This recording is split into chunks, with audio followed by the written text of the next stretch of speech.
This is Martin Giles of the Guildford Dragon News. And yesterday it was reported that the government will soften its target-led policy on house building and consult on issues of density and maintaining local character. It appears to have caved in to conservative backbenchers who were worried about the unpopularity of their housing policy within their constituencies. And now they're going to make or they say they're going to make them advisory, the housing targets. I'm with Josh Bigmore, the Deputy Leader of Guildford Borough Council and Leader of Residents for Guildford and Villages, and also the Borough Councillor for Christchurch Ward to the east of the town centre. Welcome, Josh. Thank you for giving your time today. No problem, Martin. Good to see you. Right, so let's get into it then.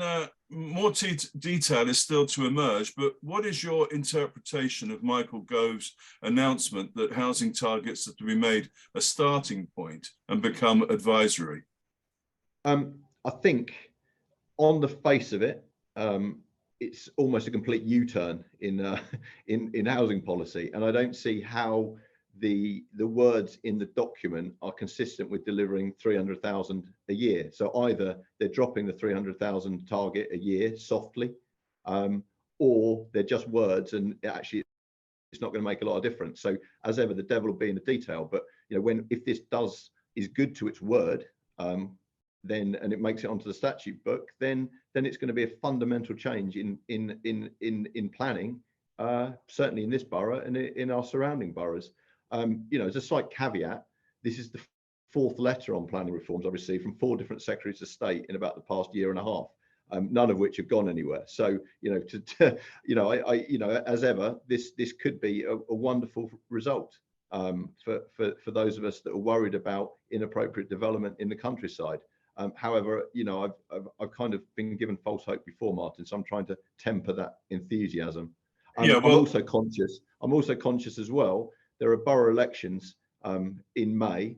In a lot of the Surrey area, planning is the #1 issue in this, and this is just something that the Conservatives can point out to say, look what we're doing, when in fact it's just words. So you know, there's reasons to be sceptical because the timing is perfect for the May elections. Okay, well, let's put the political implications to one side for a minute. But what is the policy implication for Guildford, do you think? I know, I accept it's early days, and obviously, yeah, I mean, we obviously have an adopted plan. So you know, I think it has implications for a local plan review, whereby the risk of us having to provide more housing through a review process because of the standard method gets reduced a lot. Okay. Also, but the government can change the standard method overnight because it's in the PPG document, so they don't need to go through the whole process of a planning reform bill to do that, but they've chosen not to. So obviously that would reduce the risk of the review, and would probably, you know, encourage council to pursue that review quicker. What it doesn't say is a mechanism for allocated sites that haven't yet been developed to be deallocated or have allocations removed, which is what people really want to see. So some of the unpopular sites that are yet to be delivered are allocated in the Guildford local plan. If we suddenly can demonstrate we don't need to provide housing need because of greenbelt constraints that are now actually allowed to be constraints that they haven't been in the past, you know, it doesn't seem to suggest there's a mechanism whereby we can, you know, put sites back in the greenbelt or remove allocations, which I think many want to see, including myself. Yeah, I mean, I think people have said to date that there's no likelihood of that. That, you know, if you deallocated, let's say Wisley, Taylor Wimpey might take you to court because of there will be the devil in the detail there, and I think, you know, one of the things that I had a meeting with the policy team this morning, and we're going to instruct opinion about what does this actually mean today. Because obviously we have some very controversial planning applications in the council at the moment that will be determined in the period that this bill is, you know, if it continues to go through the Commons and the Lords, and what are the implications tomorrow for the planning committee. Obviously these are very things, and you know, we can all express opinion, and obviously the people that are campaigning against Wisley will have one opinion, but we need to have a clear view of what actually these words mean, because they are just words. Now, in the past, ministerial statements have actually had consideration in planning decisions, but in others they haven't. So we need to be clear and have some proper advice as to what the implications are tomorrow. And I can't really speculate on that at the moment. No, understood. But Angela Richardson told the Dragon last night that she was reiterating her call for an early review of the local plan. So, but I guess you're saying that you still need more information before you can make a decision. I'd just like to ask Angela, and she can reply in comments after this. What is the outcome she wants out of the local plan review? Because it's not unclear to me what she wants. If it's to remove allocations and reduce housing, come out and say it and tell me how we can do that through a review process. Because just reviewing for reviewing's sake, you know, I want to know. See, for me and my group, what we want to do is remove allocations in the green belt, or what was the green belt and is now no longer, and move them to brownfield sites in the town. That's our view. That's what we want to achieve through a local plan review. And under current rules, we don't think we can achieve it. If there is a way through these new reforms that we can do that, brilliant. I'll review it tomorrow. Okay. Now, she's also made the point that the infrastructure is required for these new homes. I mean, that's not really part of this new announcement, but it is an obvious point which many people have echoed. It must be a concern for you as well. But is it in your control? In terms of what? Delivering the infrastructure alongside the housing? Yeah. So with the increase in population that the new houses obviously creates, you know, we need more school places. And this is a massive frustration. So this is where the government is brilliant at making the rules and then transferring the blame to the borough council, in some cases the county council, for the effects of those rules, and then washing their hands. So, you know, we collect Section 106 monies, and some boroughs have SIL, and that goes, you know, some to health, some to education. You know, we don't have the power to make those bodies spend that money. So we sit here and sometimes in millions of pounds in contributions saying, look, where is your projects? Go and spend it. But it needs other groups to actually commission it. You know, for Surrey to build a new school is a huge undertaking. But we have these pots of money for infrastructure, and we can't force people to spend it. No. And that is a scandal of the current system. So all we can do as a borough council is collect the money off the developments, as we're told to do, and then leave it and safeguard it for when the commissioning bodies come and say, where's the money? And we'll happily give it to them. But I can't force them to spend it. Okay. Now I'd like to ask you some questions in your role as leader of R4GV as well. Not anymore as the deputy leader of the council, just to make. I'm just going to go and put a different jacket on. Then I get my magenta jacket. Yes, please. Yeah. Get your rosette on. And now, discontent with the way the local plan was adopted by the previous administration appeared to be a major factor in the election of R4GV councillors in 2019.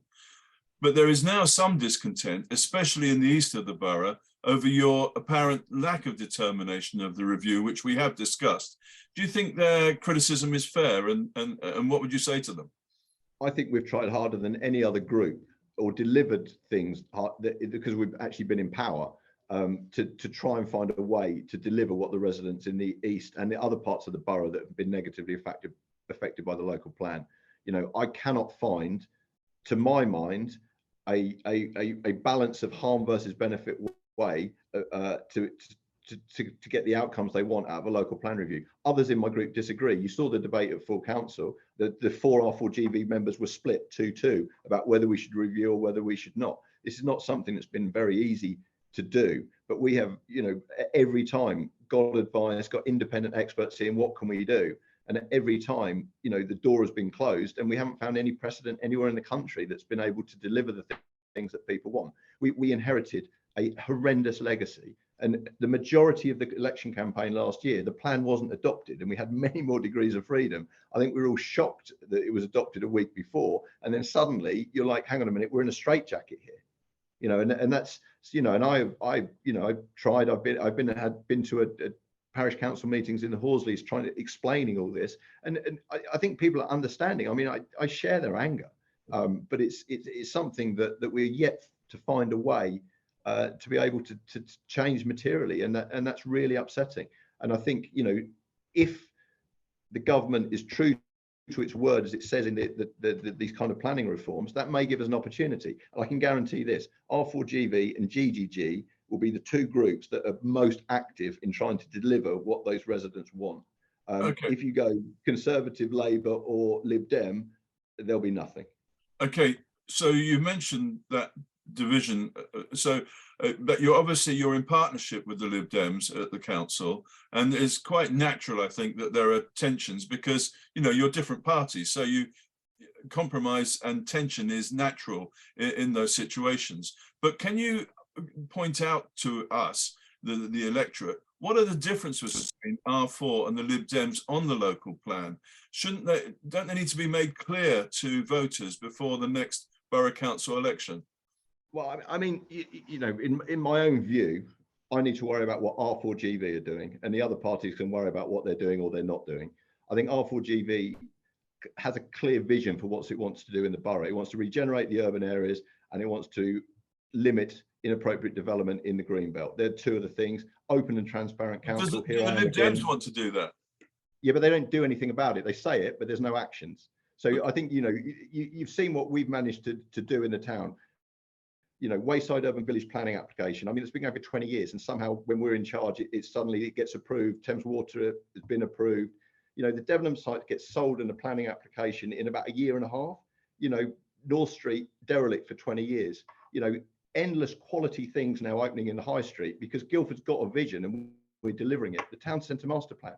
People are coming. The amount of inquiries we're getting from people that want to know what's going on in Guildford. I mean, it's in such dark times at the moment. It's just testament to everything we're doing. I don't know what the Lib Dem vision is for Guildford. I don't know what the Conservative vision is for Guildford, apart from the status quo, which doesn't work for anyone. And I don't really know what the Labour Party vision is. I don't even know if they're allowed to campaign against the Lib Dems anymore. It's pathetic. So, R4GB, we have a vision and we're going to deliver it. And if the voters like that vision, they'll vote for us. The other groups, I mean, whatever. They need to get out of the habit of voting for, red, blue or yellow. It's all about magenta in Guildford, Martin. Okay, so okay. Nice strapline. But where do the Conservatives at GBC stand on the local plan review? Because they won't talk to us. They have in the past said that they wanted to review ASAP. Then I think they said they didn't. Do you know where they stand on whether we should have a local review? Do they agree with their MP? No, I have no idea. I really don't know, Martin, I'm afraid. I mean, we are starting already the groundwork for the local plan review, but reviewing transport evidence base being reviewed. We're about to go to procurement for other evidence. So we're just getting on with doing things, and the other groups will do what they want to do. I mean, they're more interested in criticizing what we're doing than they are in promoting a positive vision for what they want to do. And okay. My group, you don't have to agree with everything we do, but we do things and we stand up and we take decisions. And if that attracts criticism, it attracts criticism. And now you said, and I know in the past you've said that preparation is already underway for the statutory review that needs to take place within 5 years of the view. Yeah. So the review, it's by April 24. Okay. So can that, if it emerges that actually there's real meat in this change, will you be able to bring that review forward? Yeah, I mean, we've already started. So the idea, and this is what we're now working through with the team, is to say, look, as this progressive, if it looks like it's becoming meaningful, how quickly can we do the review? Okay. And what are the outcomes we want? So that's something we have to do. So you've already got officers working on that. Well, as of 9 o'clock this morning. I mean, it only came out yesterday, but I had a meeting with them at 9 this morning. I couldn't do it any faster. No, fair. And hopefully we'll start to get some council opinion, over the next couple of weeks, and we can. I think there will have to be a debate on this at full council early next year, and hopefully we'll have a lot more information. Okay. Now the housing target at the moment is 562 houses per annum. We've been keeping up with that, haven't we? Just about, yes. It's been, I think the strategic sites are well behind schedule. So obviously Wisley's got a planning application in now. Blackwell and Gosden Hill haven't really gone anywhere. In terms of formal application, there's work going on in the background, but they are well behind where we thought they would be. And obviously with the pandemic and construction costs, it's understandable. But there's been more development in the urban areas and some of like the student accommodation that counts at a discounted rate. So that has kind of kept us up with the 560 in our plan. Okay. We had a bit of a technical hitch there, but we can now resume the interview. In the meantime, Joss has returned to his home. Joss, I was just making the point there that the council can't direct developers to build. No, and there is a sentence or two in the document from the Secretary of State saying that there's going to be a move to encourage developers to, to build out permissions or to not land bank. I think we'd all agree that if a site has been allocated, then developers have a duty to get on with it, and if they don't, then there should be some fiscal, whether it's charging some percentage of council tax on the land, increasing through the years as it's undeveloped, but there has to be some stick to get these sites coming forward, because we have no way of compelling third-party owners to develop the sites they've got. Obviously, council land, such as Guildford Park Road, we're doing our best, in the Wayside Urban Village, we're doing our best to push forward as quickly as possible. But yeah, on third-party owned sites, we can do nothing. It would take legislation from the government to be able for us to incentivize developers to do that. And there are sites in Guildford that have remained undeveloped for 10 decades. Yeah, and if you were a developer, you would, it's your right to do it, and you've got either shareholders or people that own your company that you have a duty to try and make the most money possible, and that may involve waiting for the right market opportunities. You're not incentivized to develop housing that's not timed correctly for you. So you need where the market fails, the government should stand in. Right. Well, thank you very much for your time, Councillor Bigmore. But next time, make sure your battery's charged, right? Yeah.